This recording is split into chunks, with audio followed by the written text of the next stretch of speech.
So good afternoon, children. So today we are going to start a new lesson, continue with a new lesson. So before that, I would like to tell you that the lesson which we are going to deal is the post-World War. Okay, the post-World War, world and India. Okay, here you can write world and India. So we are going to see about the different countries after the World War, different situations in the world, and in particular, we are going to talk about Indian situation after the war, India's relationship with the neighboring countries. Okay, so here, why I am taking this lesson? See, this is 19th lesson actually. 12th lesson, directly 19th lesson, because there is a link. That lesson which we dealt is world between the world wars. There also we are talking about world wars only, and this is also again world war situations, consequences of world wars. In particular, we are going to see about India. So here you see world war. Okay, post world war, world and India. Post world war, world and India. So after the world war, what are the situations in different countries in the world and in India? So the first topic what we are going to see is aftermath of World War II. So aftermath, math is nothing but calculations, data.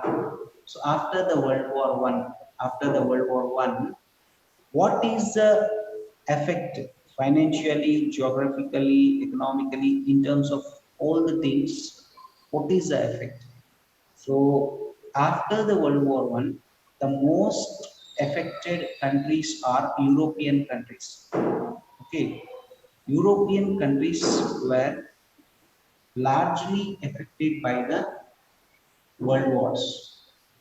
So if you see Russia after the World War One, they sorry after the Second World War, in the World War Two, okay, in the World War Two, 1,700 towns, 31,000 factories, 70,000 villages were completely ruined out, destroyed.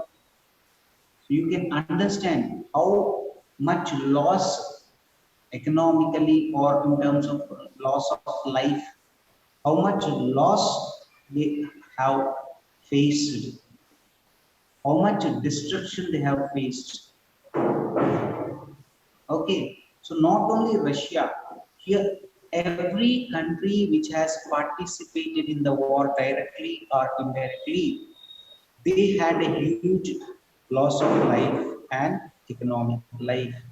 Okay, there were countries like Britain which were very strong, but after the war they were weak economically and in terms of army they have lost many of their colonies because they were after the war, as they lost economically, they were not in a position to control the colonies anymore.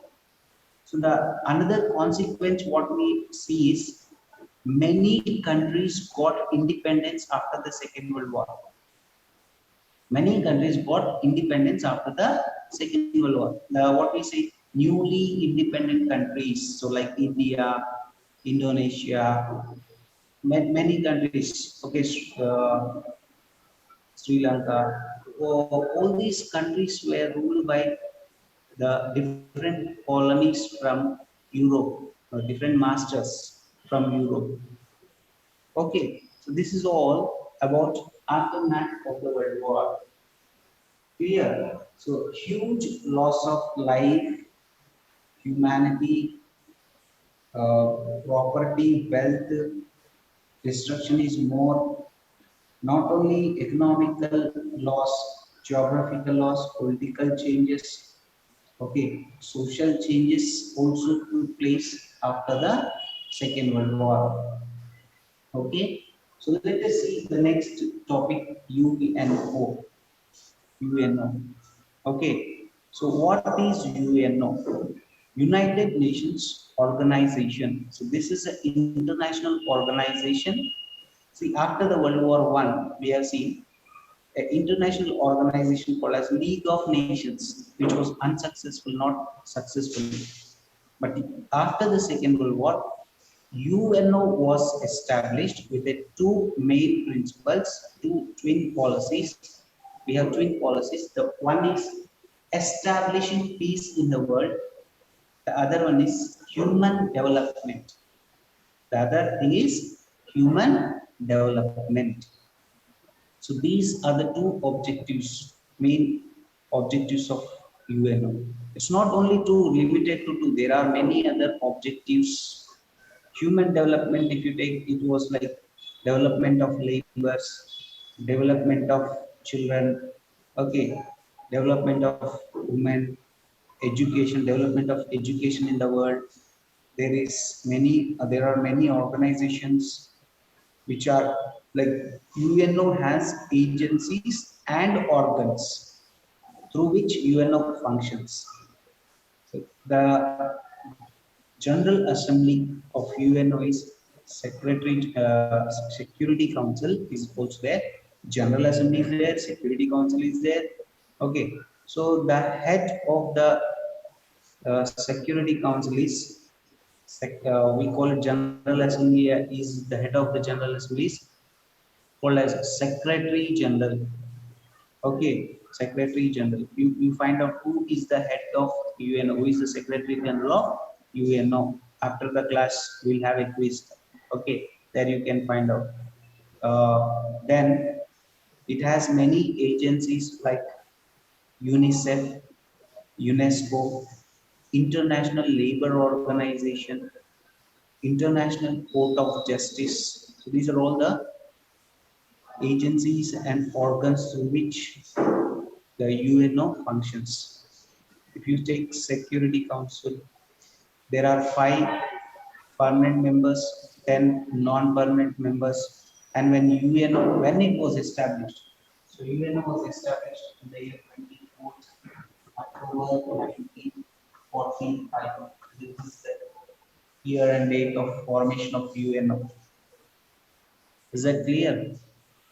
The day when UNO was formed, it has 51 countries as a members, but according to 2020, it is 193 countries who are the members of UNO. Even India is one of the founder member, like from the day when it was formed, from that day, India is a member of UNO.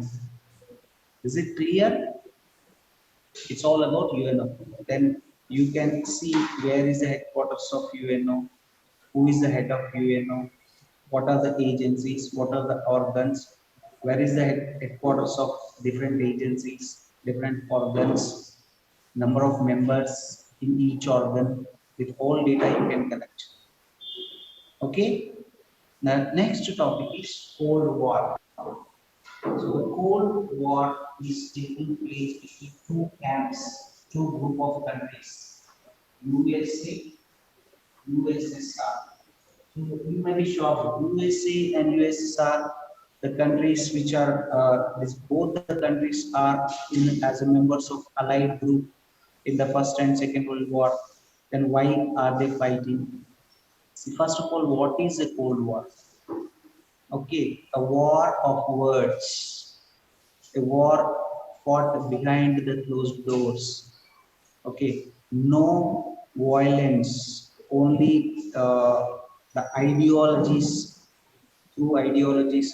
As the ideologies are different, there is a war, Cold War actually going on between the USA and USSR. Now, why are they fighting? After the Second World War, they are trying to become pioneers of the world. Okay, the strongest country in the world.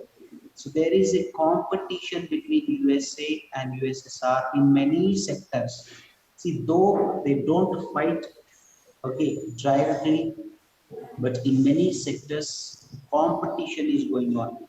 Okay, అర్థమవుతుందా? So silence is going on between them. See, they can fight war directly, but both of them know if the war starts, it may result in the Third World War or the result may be unimaginary also, like the worst. Okay, so these two countries are having a cold war going on between them. The reason is to become strongest country economically and in other terms also. So the simple way to become a pioneer is like the more support you have, the more strong you become, the more strong you are, the more great you are.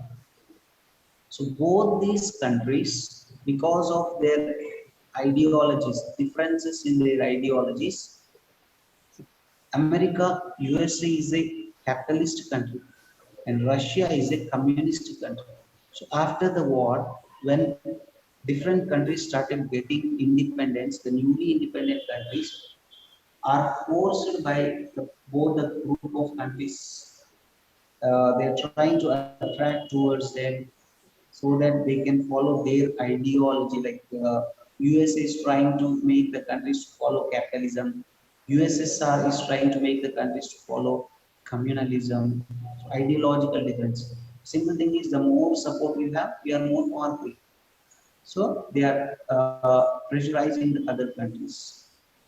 Understood? So this is how the Cold War is going on between the two camps. See, it's not a group now, camp. And there are supporters for the USA and there are supporters for the Russia also, USSR also. Is it clear? Hmm? Yes? So let's have a quiz, a fast quiz. Shall I? Shall I conduct a quiz? Right. So just give me 2 minutes time. I will